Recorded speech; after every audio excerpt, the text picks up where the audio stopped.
Hello guys. This is Prof from Benco Forex Academy speaking. What's going on? Today I'm here with analysis on Volatility 75. We just want to look at Volatility 75, how it has been behaving since our last analysis for video. If you didn't watch the previous analysis, it's still valid, it's connected with this one. You might just need to just check it out. It's on this channel, it's under the playlist for analysis. You can just check analysis for V75, you will see it there. If you're a new subscriber, guys, please subscribe to the channel. If you are a subscriber already, well, thank you, welcome back. So what are we looking at today? We just want to analyze and see where we are expecting V75 to go. In the last video, let me just recap what we said in the last video. We were talking about the relationship between this wave from here, from this point here up to this point here, and the correction that we were getting of this big wave that we had. So from this wave we had this impulse, then the correction that we're given, and another impulse and a correction in form of a channel, then the final impulse, which was the fifth wave that we talked about in the last video. Then from that we were given a correction, A, B, and C. Up to this point here, we checked the analysis in our last video, and when we checked the analysis in our last video, it was looking like this. This was what we had, and this is where we built our story, and we were simply saying that where V75 is coming here, it's 78.6, which then tempted us to consider this movement as wave number 1 and wave number 2 of a higher degree. So if that was going to stand, we were expecting this impulse that we had here. So from the impulse that we had here, in the current last video, we were expecting it to react on these order blocks. We were expecting V75 to then come and react on these order blocks here. But what happened is it gave a false signal. This is daily time frame. If we were trading, if we were a day trader, then you would have made something out of that. But if you were planning to hold, obviously you wouldn't have gotten anything, because obviously it was going to come below your order block and hit your stop loss. I explained how to trade order blocks in the previous video. You can just check order blocks on this channel. I will also be posting a video on mitigation block, a breaker block, and a rejection block, and how you can take advantage of those and how you can trade them. So now here we are. We're given this straight impulse up, which was a very fast move, days of just pushing upwards. Then from that impulse, we were given this ABC correction. So from this ABC correction, what are we expecting now? If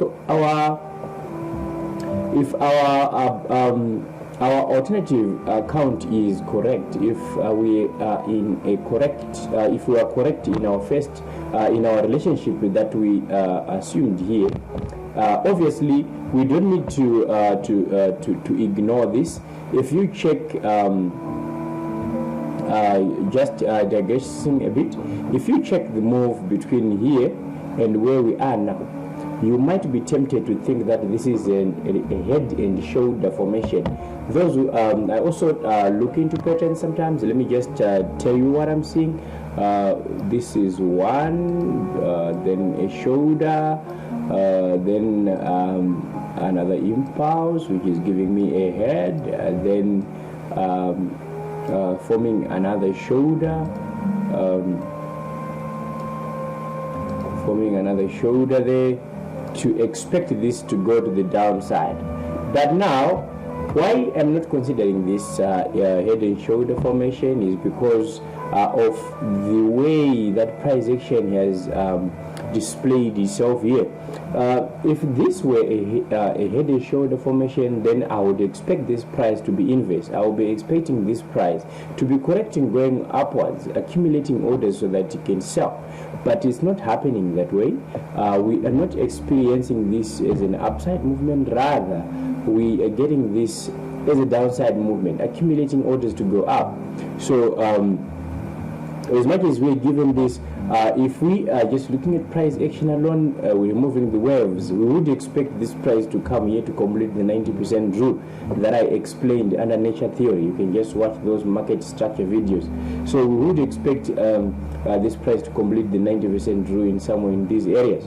But in this case now, all things being normal, obviously we are in a buy now if we are considering these waves that were given here. So if we just consider price action, let me just indicate here, if we just ignore everything that is on this side and concentrate on what we are given on this side, you can see that this is wave number 1 and this is wave number 2 that has been completed. This line that I've put here is our invalidation point.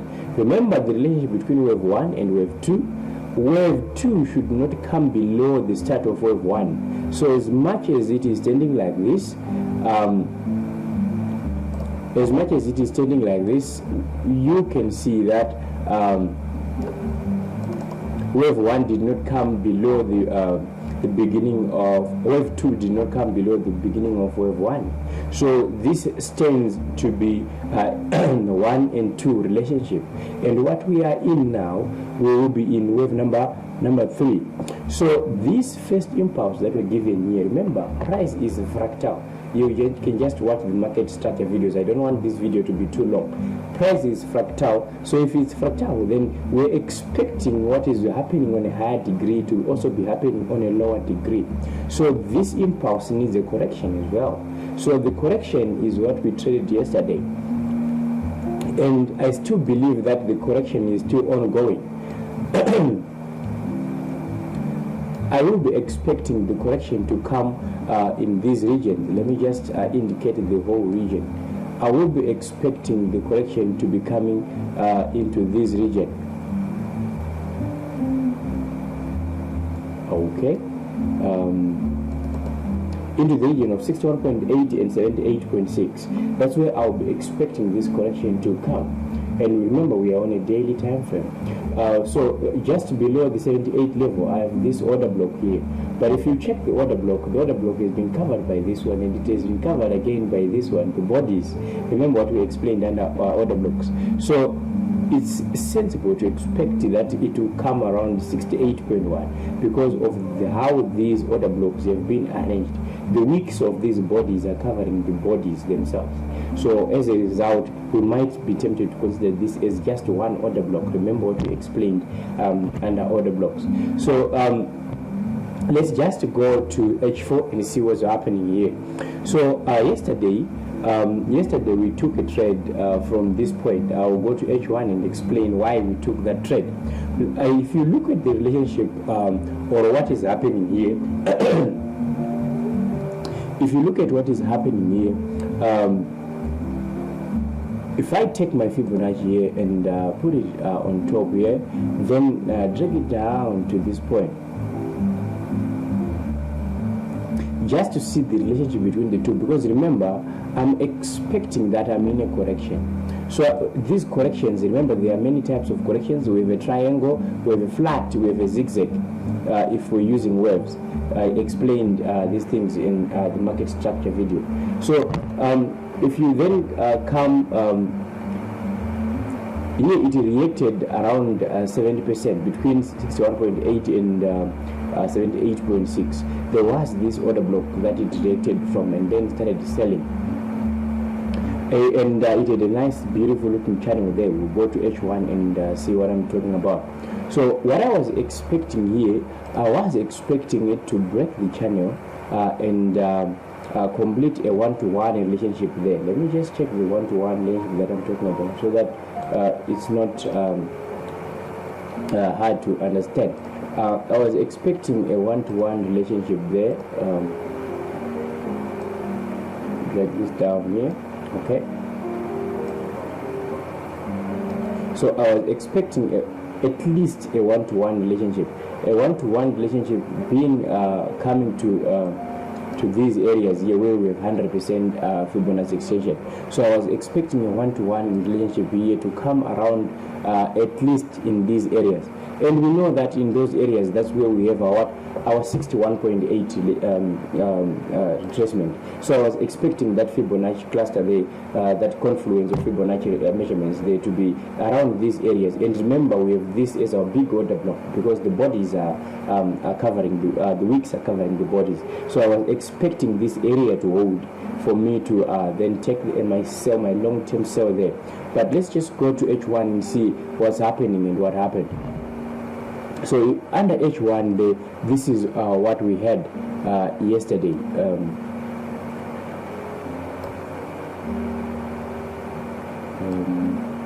Let's take it to that point there.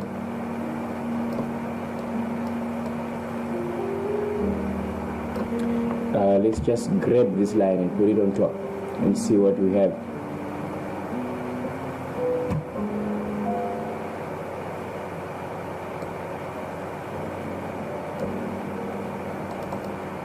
So this is what we had yesterday, and if you just check, now you know order blocks, isn't it?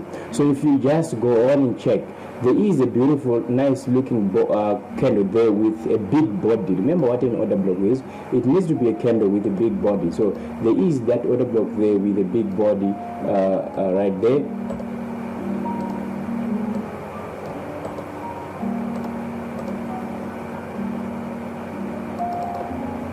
That's the order block that we had, and I took this trade around this area there, about just after it had confirmed that it has respected the order block. I'll show you the trade at the end of this video.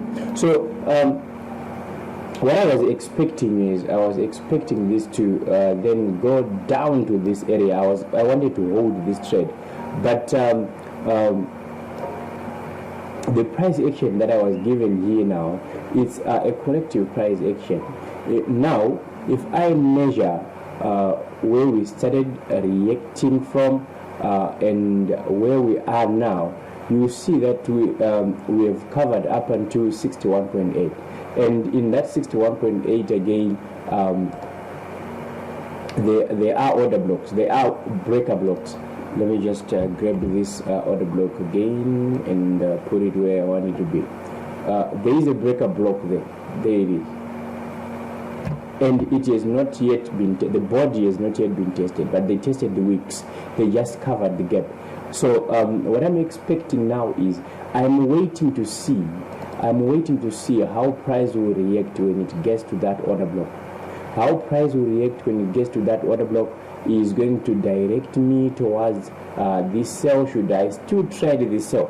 Because if you look at it higher time frame wise, remember we have this channel here, but the price is still below the channel, meaning to say that we have the probability of a sell indeed into these areas. We do have that probability of a sell, and also we need a correction. We cannot just be going impulse wise. We need a correction there to also to go long. So so that we can go long after that correction. So what we're expecting here is, we just want, now these order blocks have been tested, we want to see how price will react on these order blocks. Now it's almost 10 o'clock. We just want them to close this H4 candle, then they will direct us towards how they are going to behave on these H1 order blocks. So if these H1 order blocks are going to hold that were given here, let me just go to M30. I'm seeing something again there. I'm seeing this.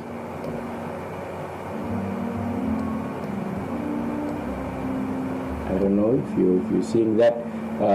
And we are waiting to see the rejection and see if this is going to be a continuation pattern or not. We just want to see the rejection there. Then again, on M15, wow, this is beautiful. I'm supposed to be taking this trade now. Is it now? Let's see. Let's check.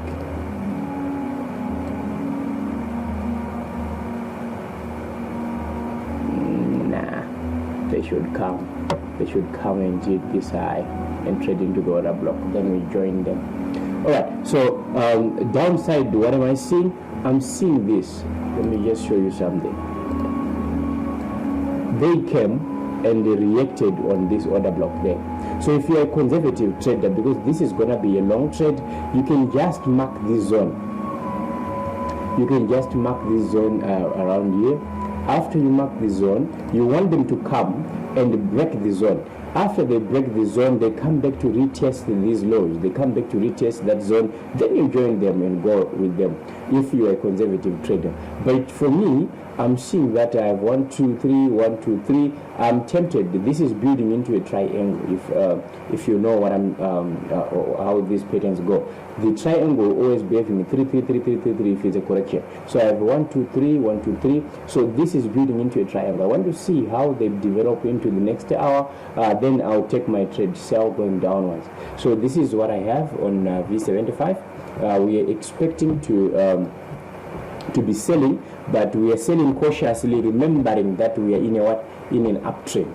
We are selling cautiously. You need to be cautious. You need to exercise your risk management there, because if you don't do that, guys, you will blow your accounts. You will not have the money at the end of the day. What we want to do is we want to make ourselves rich. We want to get as much money as we can, and the best way to do that is to make sure you have a good risk management strategy. Don't just grab everything. Don't just grab everything. You need to make sure that your stop loss is tight. You need to make sure that you exercise risk management, guys. Exercise risk management. All right, this is what I have. Prof signing out. Thank you. Have a beautiful day. Hello guys, this is Prof from Benko Forex Academy speaking. I have a trade running here. This is V75. I will show you how I've entered this trade, and I've used order blocks. I've used these order blocks here. That's what I've used on H1 and on higher time frame. I'll break down everything today. I hope today I'll be done with the breaker block and the mitigation block video, and I'll send it to you. Have a peaceful day. We hope this week is gonna be a profitable week. Let's fly together. I'm out.